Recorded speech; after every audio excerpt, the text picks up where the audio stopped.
Andy, just sum up your feelings after that. Bit of a mixed bag. Not a mixed bag for me. I'm delighted with the win. It was always going to be a tough old challenge for our group against what I believe to be a top class international side. So any type of W here at the Aviva today was always going to be a great result for us.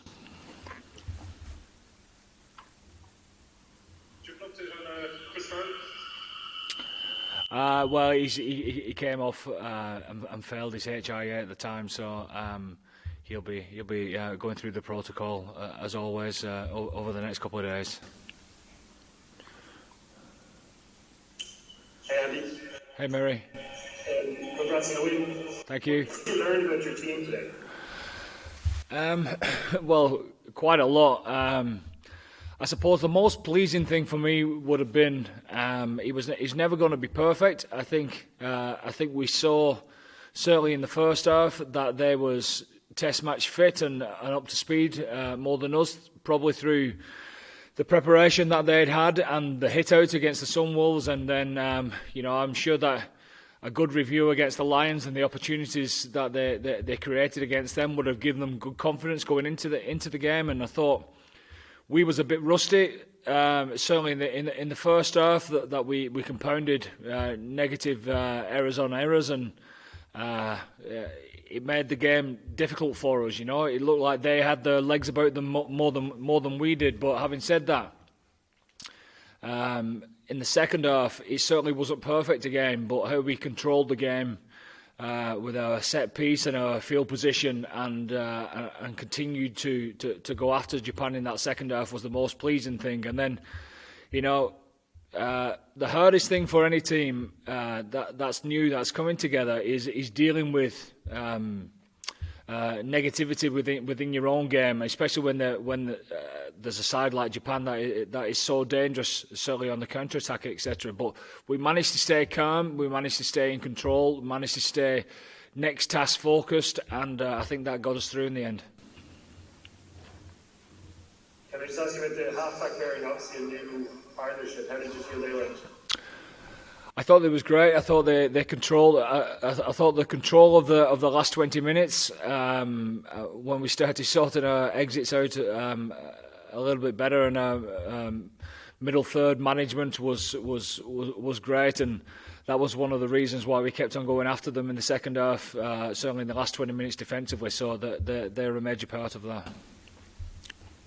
And finally, just can I ask you about the use of the bench? Like obviously Gavin Coombs came on with 9 minutes to go. Casey was basically a minute. Did you plan to get them on earlier to get a change? Yeah, we did. We was a little bit decimated in the backs, and things don't always go according to plan. And Craig's been in that situation before. There's many a scrum half that's been in the situation before where you're only one substitute left, and anyone could fall over. So you have to be, just hang back there. Hopefully, we'll assess the situation over the weekend, and hopefully we can try and get those guys a bit more game time. Cheers. Thanks. Andy, so what's the story with Jordan Larmour? What's his injury, and were there any other injuries today? Other than Chris and Jordan, Jordan's is a growing problem that's yet to be diagnosed, but he couldn't sprint. He couldn't sprint, and he couldn't be himself. So therefore, we brought him off as soon as we could.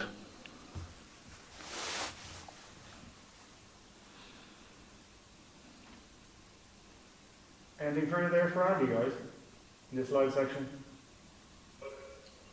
I'll go there. Sorry. Can I just ask about Josh's performance, Andy? Was out of the team and has really kind of grasped every opportunity? I thought he was outstanding. It's his carrying which has been at the forefront of his top performances of late for Leinster and obviously for us. And he certainly carried unbelievably strong again today. But some of the tackles that he was putting in, the energy that he had, he just kept going and going and going, and I thought he was outstanding today. And look, internally we'd always back our own players. We thought he was unlucky not to get involved last week with the Lions, etc. But he knows there's a window here to perform against the top class side in Japan, and he was always wanting to put his best showing out there. So he's still in the shot window. Hi, Andy. Hi. I asked you about your impression on Japan compared to the team you faced 2 years ago. More of the same. I think the brand of rugby is consistent. What they was playing in the World Cup. Obviously, they've not been played many games since then, but certainly over the last 3 games that we've seen them play now, I suppose the game has come on even more so. I mean, they are unbelievably dynamic and hard to stop on the break. They've got some very dynamic and powerful and skillful athletes across the board.